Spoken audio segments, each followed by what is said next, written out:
اس زمانے میں آپ کا جو زمانہ تھا حضرت صلی اللہ علیہ وسلم کی زندگی میں، تو یہ فتنہ انتہا کو پہنچا ہوا تھا اور کھلے طور پر مخالفت ہوتی تھی. لیکن اب خاموشی سے اور نئے طریقوں سے اسلام کی مخالفت ہو رہی ہے.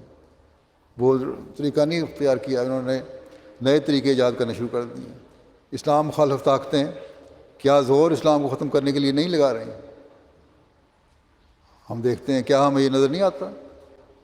لیکن مسلمان دنیا اس کو سمجھتی نہیں.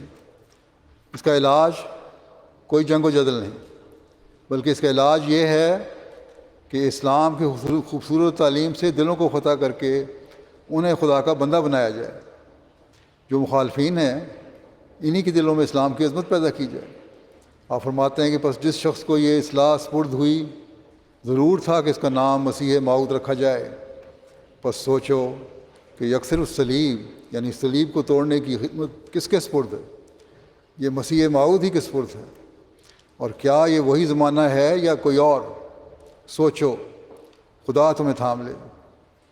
اس وقت کے حالات کے مطابق آپ نے بڑی درد اور فکر سے اس بات کی طرف توجہ دلائی ہے.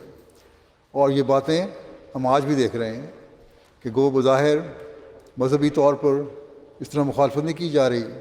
کہا یہی جاتا ہے کہ مذہبی مخالفت نہیں ہے، لیکن یہ بھی ایک دجالی چال ہے اور طریقوں سے اسلام پر حملے کیے جا رہے ہیں.